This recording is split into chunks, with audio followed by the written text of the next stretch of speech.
지난 8일 국회 법제사법위원회 소속 오신환 의원이 비밀 출산에 관한 특별법안을 대표 발의했습니다. 이는 임산부의 지원 확대와 신생아 유기 방지를 위한 법안으로 베이비박스를 합법화하는 내용도 담겨 있는데요. 비밀 출산법이 영아 유기와 살해 등 극단적인 선택을 막을 수 있을지 하나님의 법 세상의 법에서 알아봅니다. 하나님의 법 세상의 법 황소영 변호사님 나오셨습니다. 변호사님 안녕하세요. 안녕하세요. 네. 근본에 국회에서 네. 그 비밀 출산법이라는 것이 발의됐잖아요. 네, 네. 이것이 어떤 내용인지 설명 좀 부탁드리겠습니다. 네, 비밀 출산법은 임산부가 원하는 경우에 자신의 신분을 밝히지 않고 출산을 할 수 있도록 해주고 또 가명으로 자녀의 출생 등록을 할 수 있도록 도와주는 것을 골자로 하는 법안입니다. 정식 명칭은 임산부 지원 확대와 비밀 출산에 관한 특별법이라고 이제 되어 있는데요. 법안은 오신환 의원이 발의를 한 것으로 알려져 있고 베이비박스를 운영하고 있는 그 주사랑 공동체 교회와의 지속적인 협의를 거쳐서 골자가 마련된 것으로 알려져 있습니다. 아, 그렇군요. 이런 법이 필요했던 분명한 좀 이유가 있지 않겠습니까? 여러 가지 원인이 있다고 생각이 되는데 먼저 원치 않는 임신으로 미혼모가 되는 여성의 경우에 이제 낙태를 할 수도 없고 그렇기 때문에 이제 정말 비참한 말입니다만 약간 울며 겨자 먹기식으로 출산을 하는 경우가 종종 있는 것 같습니다.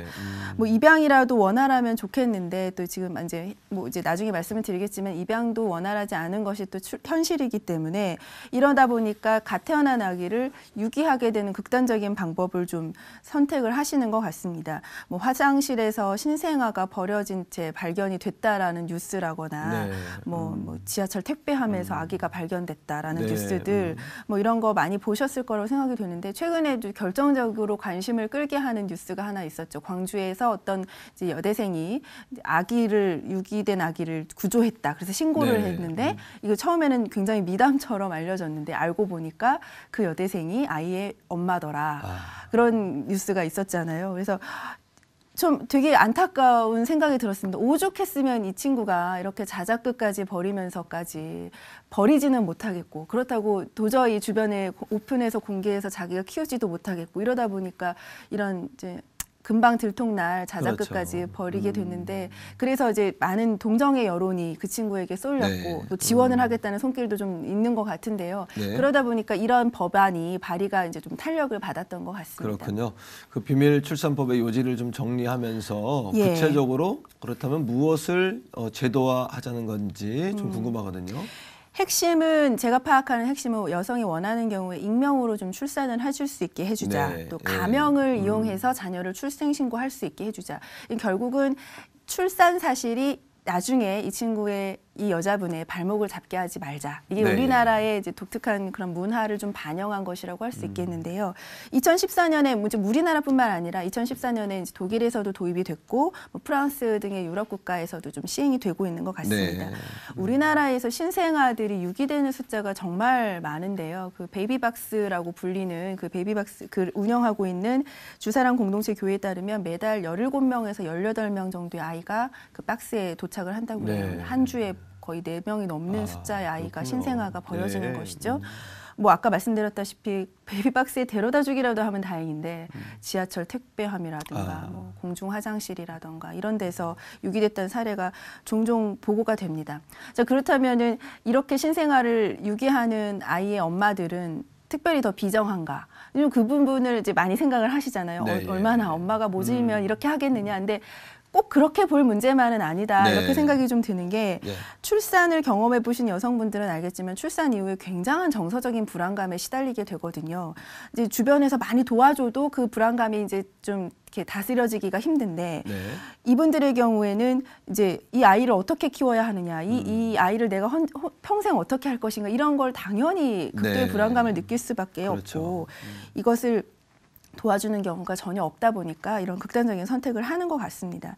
그 2012년에 아까 말씀드렸던 이제 입양에 관한 법이 입양특례법이 제정이 되면서 네. 출생 신고가 되지 않은 아이들은 입양을 하는 것이 어려워졌습니다. 그러면 이 미혼모의 경우에 자신의 기록상에 아이를 낳았다는 기록을 한 번은 남겨야 나중에는 그렇죠. 입양을 할 수 있게 된다는 네. 것인데 이게 굉장한 부담일 것입니다. 본인에게는. 그렇죠. 그랬기 때문에 이렇게 되는데요. 상대 남자는 뭐 책임지려는 의사가 없고 요즘에는 그런 사례도 보고가 되고 있다고 해요. 인터넷에서 비밀 입양을 하는 경우. 네. 그러니까 이제 처음에 상대방이 낳은 것처럼 신고를 하게끔 해서 일정 금액을 지원받고 아이를 넘겨주는 경우 비밀 입양이라고 되는데 얼마나 여기가 범죄 온상이 되겠어요. 그렇죠. 이 아이들이 어떻게 될지 네, 모르고 예. 뭐 정말 장기 밀매나 뭐 이런 것까지도 연결이 되는 것 같아요. 네. 그런데 차라리 베이비박스나 이런 데서 오는 아이들 몇 명이 있는지 통계라도 잡을 수 있지만 이런 암거래는 지금 몇 명이 되는지도 모르는 상황입니다. 그렇죠. 그래서 이제 너무나 유기되는 상황이 많기 때문에 이제 문제가 되는 것 같습니다. 아까 말씀드렸어요. 비밀출산법이 발의될 때 현장에서 일하시는 목사님이 도움을 많이 주셨다. 이 말씀하셨는데 결국은 비밀출산 제도를 도와줘야 한다. 결국 이 미혼모가 임신과 출산의 사실을 사회에 알리지 않고도 도움을 받을 수 있게 해줘야 한다라는 네, 것에 예. 대해서 이제 많은 주목을 하셨던 것 같고 출산 단계뿐만 아니라 임신 중에서도 좀 도와주자. 원활하게 할 수 있도록 익명으로 해서 뭐 병원이라던가 이런 뭐 영양적인 측면이라던가 정서적인 안정감이라던가 이런 걸 도와줘서 아이도 보호하고 엄마도 좀 보호해보자 이런 측면이 아닌가 싶습니다. 그렇군요. 사실 그 입양특례법도 그 친모가 그 아이를 직접 키울 수 있도록 네, 하자라는 네, 어떤 네. 취지가 있는 것 같고요. 그렇다면은 비밀출산법과 어떻게 좀 상충되는 부분이 있지 않나 해서 좀 찬반에 좀 어떤 그 표가 갈리는 것 같은데 어떻습니까? 입양특례법이 그런 취지를 갖고 만들어진 법이니까 좋은 의도로 시작한 네, 법은 맞는 것 같습니다. 그렇죠. 그런데 제가 이해를 해보면 결국은 이제 친생 부모가 이제 출생 신고를 해야 입양을 할 수 그렇죠. 있게 한다라는 것은 결국 친모가 좀 데리고 있어라. 그래야 네. 나중에 입양할 수 있게 도와줄게. 네, 네. 이런 거라서 뒤집어 보면 강제하는 것이 돼버리는 거예요. 네. 그래서 그러면 키울 수 없는 형편에 대한 거는 돌아보지 않고 네. 키울 수밖에 없도록 만들어 버렸기 때문에 여기서 이제 이상과 현실의 괴리가 그러네요. 생기는 것이죠. 네, 예. 그래서 뭐 정서적으로 굉장히 극도로 취약한 사람들은 그런 강제를 받았을 때 대표적으로 보이는 것이 도망가는 것이고 그렇죠. 그게 신생아 유기가 그래서 생기는 것 같습니다.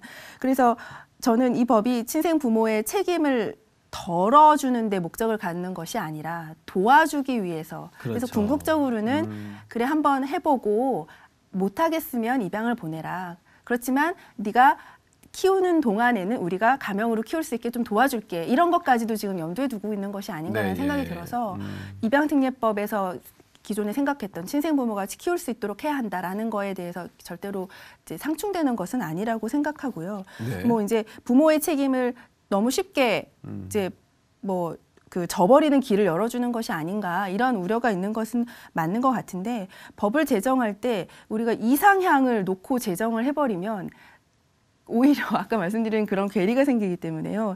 현실의 부조리함이나 부족함을 전제로 하고 그게 좀 도와주려는 것이 법안에 녹아 들어가 네. 있어야 최선의 결과를 낳는 것이 아닌가라는 측면에서 볼 때 이 법이 결코 그 부모의 책임을 방기한다거나 뭐 친생 부모의 그러니까 쉽게 도망가게 한다거나 네. 이런 것을 보고 있는 것은 아니라고 생각합니다. 그렇군요. 예. 그렇다면 해외에서도 이런 입법 사례가 좀 있습니까? 프랑스에서도 익명 출산제가 있다고 하고요. 예, 예. 독일에도 비밀 출산에 관한 특별법이 있다고 하고 네. 미국에도 Safe Haven Law라는 법이 있어서 좀 공경에 처해 있는 사람들이 익명으로 아이를 놓고 갈 수 있도록 이제 네, 도와주는 예. 법이 있다고 합니다. 먼저 사실은 이 근본적인 문제는 사회적인 인식이 좀 바뀌어야 된다는 네. 생각을 하게 되고요. 네, 네. 친모에게만 책임 있는 것이 아니라 친부도 동일하게 그렇죠. 공동 예, 책임 예. 아니겠습니까? 네, 네. 그리고 그들이 그 아이를 감당할 수 없을 때는 사회적으로도 좀 도움을 줘야 되지 않나. 네, 네. 또 교회나 마을 공동체 주변에서도 그런 도움의 손길이 필요할 것 같고 네. 성경에서도 보면 주님께서 한 영혼이 천하보다 귀하다 그랬잖아요. 이것은 한 영혼을 구원받는 것에만 국한된 것이 아니라 그 생명 또한 생명의 존엄 그리고 생명의 어떤 그 소중함 이런 것들에 대해서도 말씀하시는 것이 아닌가 네. 또 이런 생각도 하게 되거든요. 그러니까 생명 존중의 사상은 뭐 기독교뿐만 아니라 그렇죠. 우리가 가장 기본적으로 생각해야 하는 문제인데 네, 예. 이제 뭐 비밀출산법은 사실은 결과적으로 나타나는 부분에 문제 중에 일부를 땜질하는 것에 지나지 않고요. 네. 결과적으로는 임신이 과연 누구의 책임인가 아, 이 부분부터 시작을 해야 할 예, 것 같아요. 예, 예, 결국은 남성과 여성이 공동으로 생겨난 원인이 있는데 예. 이제 신체적인 특징 때문에 여성이 최종적인 책임을 떠안게 되면서 극단적인 선택을 하는 것도 결국 여성의 것으로 남아 있기 그러네요. 때문에 이런 문제가 발생을 한 것 같고요. 네. 그랬기 때문에 낙태를 허용해야 한다 이런 이야기도 지금 나오고 있는 것이거든요. 저는 뭐 낙태를 허용해야 한다 이런 말씀을 드리는 것이 아니고 그렇죠. 여전히 그것은 죄로 남아 있어야 하는 것으로 예, 보이는데 그런 이야기까지 하게 됐을 때는 그 소위 미혼모들 부담이 너무 크기 때문에 이걸 그렇죠. 좀 줄여주기 위한 노력이 반드시 있어야 할 것 같고 그러려면 무엇보다도 남성의 인식이 좀 바뀌어야겠다 이런 생각이 네, 좀 예, 들고요. 예. 저는 좀 이런 임신을 하게 했을 때 남성에게도 책임을 지울 수 있는 좀 신박한 방법이 없을까 좀 고민을 하고 있습니다. 그렇군요.